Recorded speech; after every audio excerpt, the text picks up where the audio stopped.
하겠습니다. 오늘은 임성택 교수님의 초기불교 두 번째 시간입니다. 붓다의 진리관에 대해서 같이 알아보도록 하겠습니다. 자, 그러면 우선 본문 내용을 볼게요. 진리란 무엇인가? 인류 역사상 무수한 종교가 혹은 사상가들이 출현하여 제각기 진리를 역설했다. 그들은 한결같이 말한다. 오직 이것만이 진리이고 다른 것은 거짓이다. 그들 중에서 어느 하나가 옳다면 필시 다른 나머지는 저절로 거짓일 것이다. 그렇다면 과연 어떤 가르침을 참된 진리로 받들어야 할까? 도대체 진리와 진리 아닌 것 사이에는 어떤 차이가 있는 것일까? 우리는 무수한 제각기의 진리들을 보면서 오히려 당혹해한다. 이러한 상황에서 어떻게 방향을 가름해야 할까? 과연 무엇에 의지하여 거칠고 험난한 인생길을 헤쳐나가야 할까? 자, 그래서 이 진리에 대해서 얘기들이 다 다르다는 거예요. 진리에 대해서. 그래서 이 사람은 이렇게 얘기하고 저 사람은 저렇게 얘기하는데 하나가 맞다면 다른 것은 거짓이다 이거죠. 그래서 과연 우리는 어떤 것을 믿어야 하나? 그래서 여기에서 말하는 진리라고 하는 것이 여러 가지를 포함하고 있지만 좀 근원적인 질문에 대한 진리가 되겠죠. 우리의 삶과 우리가 사는 세상에 대한 근원적인 질문들, 그 진리에 대한 답변이 각 종교, 각 사상마다 다 다르다 하는 그런 이야기입니다.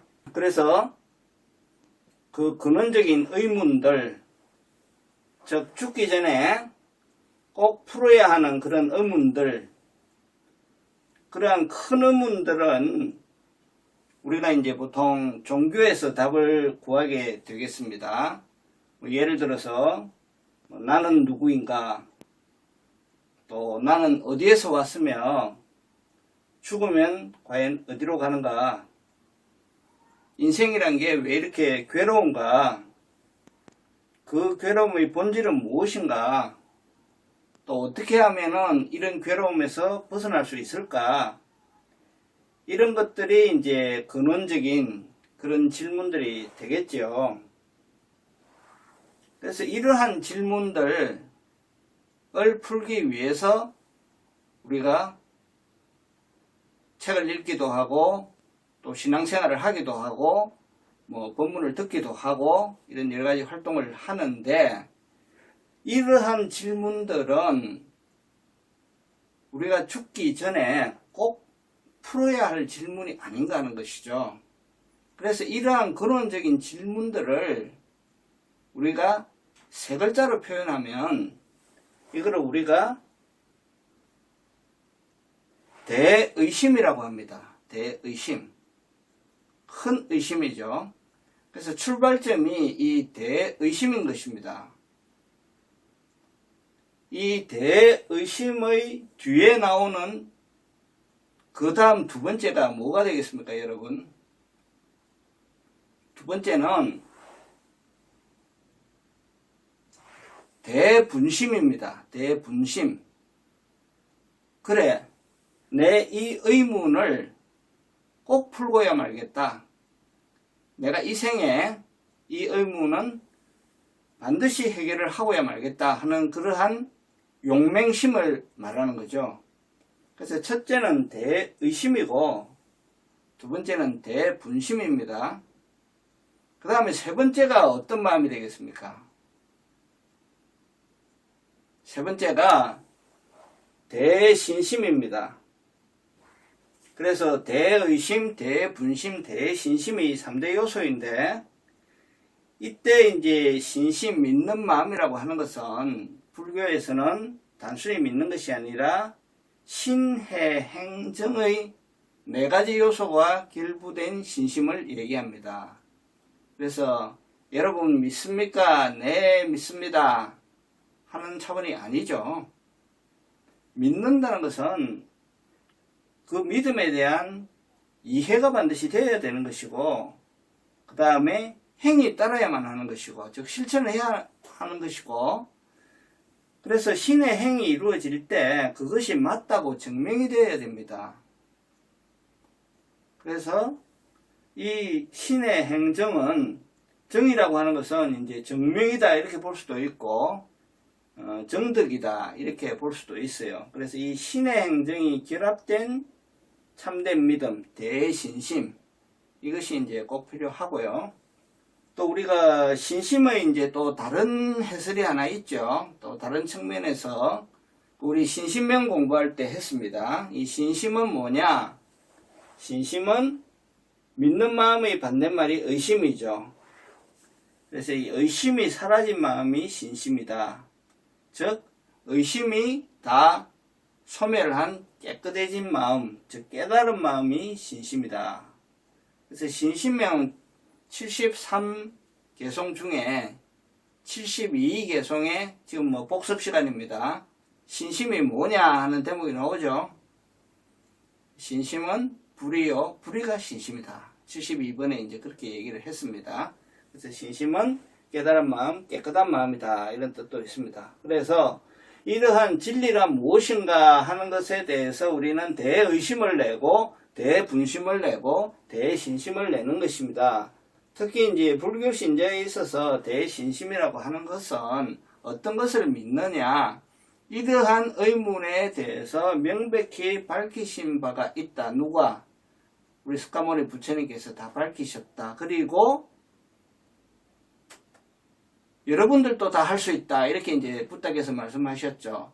내가 제시하는 방법에 따라서 수행하면 누구나 이룰 수가 있다. 그래서 그 방법에 따라서 수행해서 많은 실질적으로 정덕을 하고 그것을 증명을 하고 하는 그러한 것에 대한 믿음. 그게 이제 대신심입니다. 자, 붓다는 이와 같은 문제를 첨예하게 의식했던 인물이다. 그는 당시까지 전해져 내려온 여러 유형의 형이상학적 세계관에 정통해 있었다. 최초로 결집된 경전인 법망경에서는 당시 존재했던 사상들이 62가지나 분류가 된다고 합니다. 62가지로 분류를 하고 그들 하나하나를 고찰한다. 거기에는 어떠한 것들이 있느냐? 영혼의 불멸을 주장하는 상주론. 영혼이란 것은 불멸하는 거야. 아니야. 죽고 나면 모든 것이 소멸돼서 없어져 버린다 하는 단멸론. 또 조물주가 이 세상을 만들었고 유지한다 하는 일문 상주론. 이런 등등이 여기에 다 포함이 되어 있습니다. 이 각각이 다 하나의 종교들을 이루죠. 사실 이들은 동서고금의 형이상학적 논의에서 끊임없이 쟁점이 되어왔다. 그러한 주장들에 대해 붓다는 치우침이 없는 반성적 태도로 일관한다.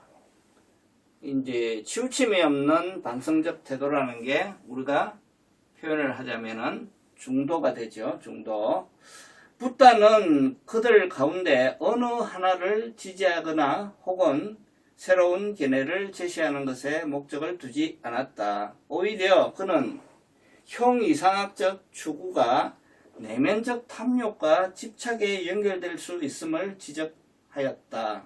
즉 경험세계를 벗어난 문제들에 대한 견해나 주장은 집착이라든가 불안과 같은 심리적 요인에 뿌리를 둔 것일 수 있다고 환기시킨다. 그래서 붓다에 따르면 이러한 주장들이 어떤 그 근거의 밑바탕을 들여다보면 어떤 그 원인이 있다는 거죠. 그래서 이제 예를 들어서요.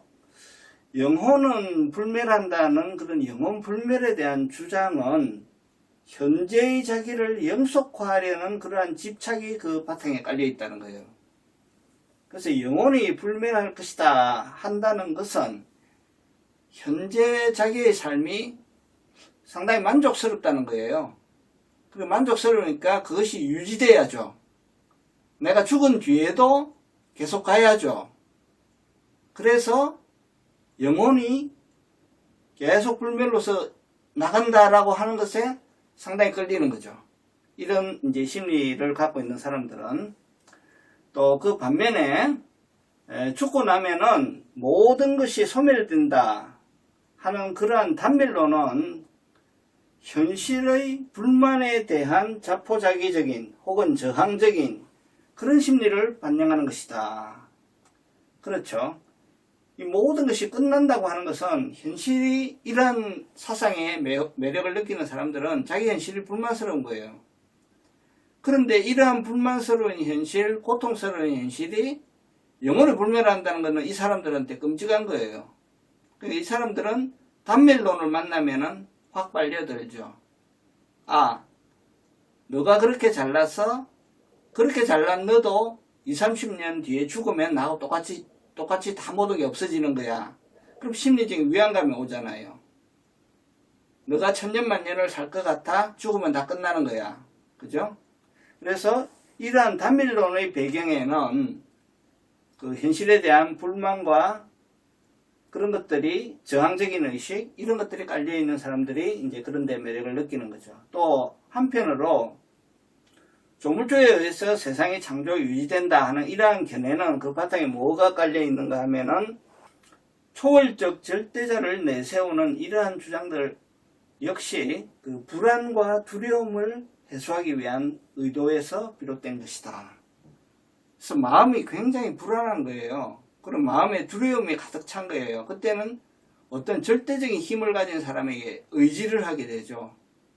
그래서 이러한 심리를 가진 사람들이 이런 그 조물주가 모든 것을 창조했고 모든 것을 관장한다 하는 그러한 주장에 상당히 심리적인 공감대를 느끼게 되죠. 그런데 이와 같은 견해나 주장들은 개인적인 신념에 머물지 않는다. 이게 이제 문제가 되는 거죠. 즉 특정한 견해를 확신하는 대다수 사람들은 그것을 타인에게 강요하는 거죠. 그리고 바로 이런 것들이 지난 수천 년간 우리 인류 역사상 많이 목격되는 그러한 비극들의 그 주요 원인이 된다. 그래서 이러한 신념의 차이에서 자기가 그렇게만 믿는 것은 상관이 없는데 너도 믿어야 된다는 거죠. 너도. 내가 믿을 뿐 아니라 너도 믿어야 되고 너가 안 믿는 거는 내가 용서할 수 없다. 이렇게 나오는 거죠. 그것이 인류 역사의 많은 비극적인 사건들을 일으켰다. 종교전쟁, 선과 악의 구분적인 생각, 믿음과 불신이라는 대립적인 생각, 이런 것들이 이제 문제가 되는 거죠. 그래서 역사상 대규모로 자행된 거의 모든 종류의 핍박과 밖에는 특정한 견해에 대한 요지부동한 확신과 강요가 전제가 되어 있다. 그래서 이러한 것들이 그 인류 역사에 수많은 비극적인 사건들의 중심에 있는 경우가 대단히 많았다. 그런 얘기입니다. 초기 불교 경전에서는 그것이 발생하는 양상을 다음과 같이 소박한 문구로서 정형화한다. 자, 어떻게 표현하고 있냐면요. 그대는 그릇된 길을 가는 자이고 나는 바른 길을 가는 자이다. 나의 주장은 옳고 그대의 주장은 그릇되었다. 이게 이제 그 당시에, 그 부처님 당시에 그 각종 사상가들의 자기의 견해를 표현하는, 그리고 남의 견해를 비판하는 전형적인 표현 방식이었다고 그래요. 이렇게 표현을 한대요. 이렇게.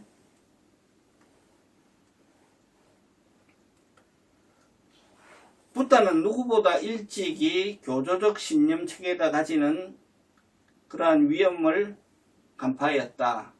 형이상학적인 견해나 주장들은 증명될 수 있는 성격의 것이 아니다. 그것은 결국 힘의 논리로서 정당화되기 마련이며 즉 힘을 가진 자가 믿는 것이 진리다 이거죠. 그 당시에 내가 아무리 진리라고 생각해도 내가 힘이 없으면 그 사회에서는 진리가 못 되는 거예요.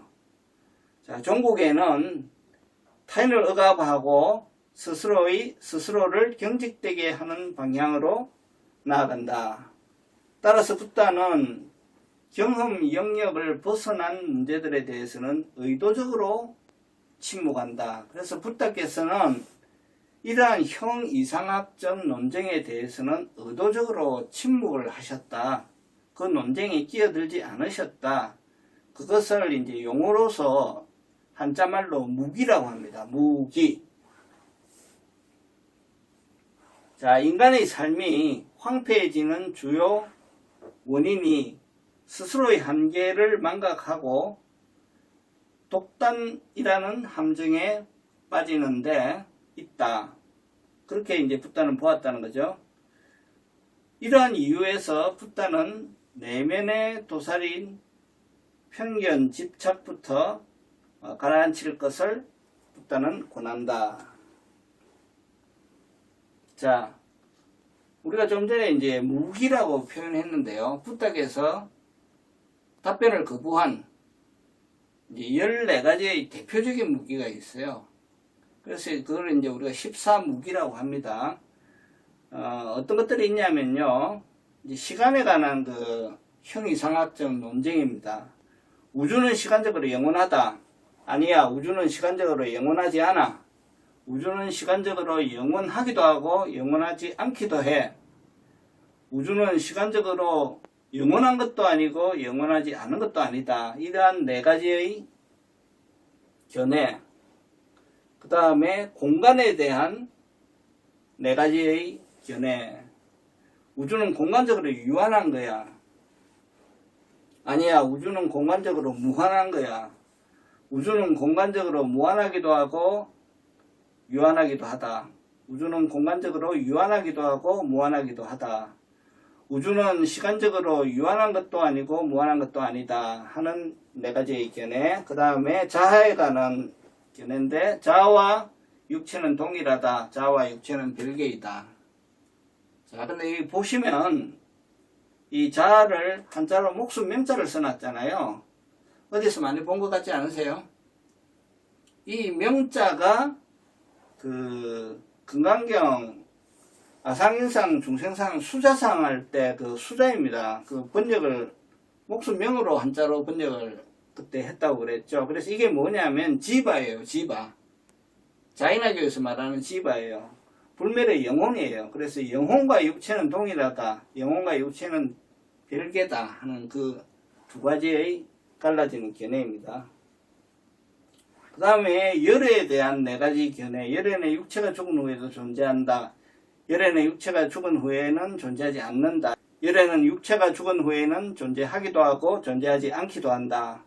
열애는 육체가 죽은 후에는 존재하는 것도 존재하지 않는 것도 아니다. 그래서 이 14가지의 그 형이상학적 논쟁들이 대표적인 14무기라고 합니다. 그러면 이 14무기에 대한 열애가 갖고 있는 입장은 뭐냐 이거죠. 열애는 여기에 대해서 논쟁하지 않는다는데 어떤 입장을 갖고 있느냐. 자, 열애가 이러한 논쟁을 하는 사람들을 볼 때 열애는 어떤 말을 하느냐. 그들에게는 늙음이 있으며 병이 있고 죽음이 있으며 슬픔과 울음과 근심과 괴로움, 분민이 있으니 이러한 이 순전히 괴로움 뿐인 큰 무더기가 생긴다. 이런 논쟁을 하게 되면 이러한 슬픔의 큰 무더기가 생긴다는 거죠. 나는 무슨 이유로 언제나 이런 종류의 말을 하지 않는가?